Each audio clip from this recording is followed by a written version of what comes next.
Praise the Lord. இன்றைய பலப்படுத்தும் வார்த்தை நீதிமொழிகள் 16வது அதிகாரம் 3வது வசனம். Proverbs chapter 16 verse 3.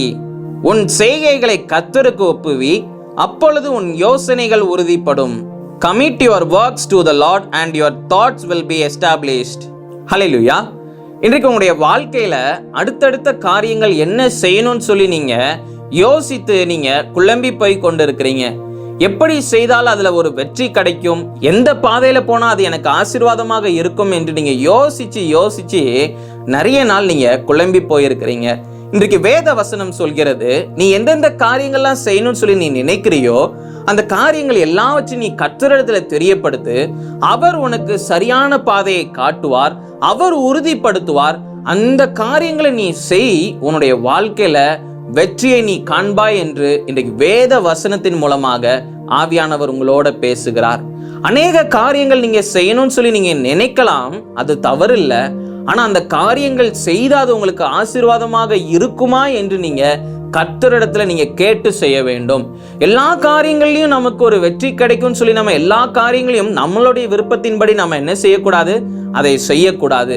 கர்த்தரிடத்துல சொல்லி தெரியப்படுத்தி, ஆண்டவரே இந்த மாதிரி காரியங்கள் நான் செய்யணும்னு நினைக்கிறேன், இந்த காரியங்கள்ல நான் இப்படி செய்யணுமா இல்ல வேற ஏதாவது நான் செய்யணுமான்னு சொல்லி நீங்க கேட்கின்ற பொழுது கர்த்தர் அந்த காரியங்களை கர்த்தர் தெளிவாக உங்களோட பேசுவார், சரியான பாதையை காட்டுவார், உங்களுக்கு தெளிவுபடுத்துவார், உங்களுக்கு உறுதிப்படுத்துவார்.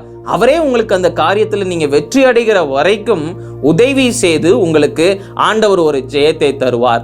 அப்போ நீங்க படிக்கின்ற காரியங்களையும் இல்ல வேலை காரியங்களையும் இல்ல ஏதோ ஒரு பிசினஸ்லயும் இல்ல வேற ஏதோ ஒரு காரியத்தில் நீங்க ஒரு குழப்பத்தோட இருந்தீங்க அப்படின்னா நீங்க ஏசப்பா கிட்ட சொல்லி ஜெபம் பண்ணுங்க, ஏசப்பா கிட்ட கேளுங்க.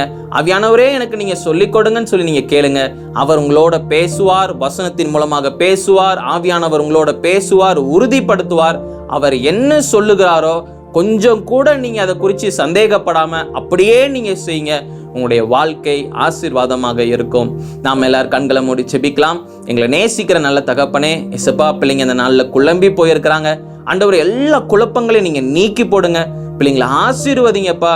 ஜெயமுள்ள ஒரு வாழ்க்கை வாழ பிள்ளைங்களுக்கு உதவி செய்யுங்க, கிருபை கொடுங்க. இயேசுவின் மூலம் ஜெபிக்கிறோம் பிதாவே. ஆமேன், ஆமேன், ஆமேன். எந்த குழப்பமாக இருந்தாலும் ஏசப்பா கிட்ட நீங்க சொல்லி நீங்க ஏசப்பா கிட்ட கேளுங்க. ஏசப்பா எல்லா குழப்பங்களையும் நீக்கி போடுவார், சரியான பாதையை காட்டுவார். உங்களுடைய வாழ்க்கை ஆசீர்வாதமாக இருக்கும். God bless you. Have a blessed day.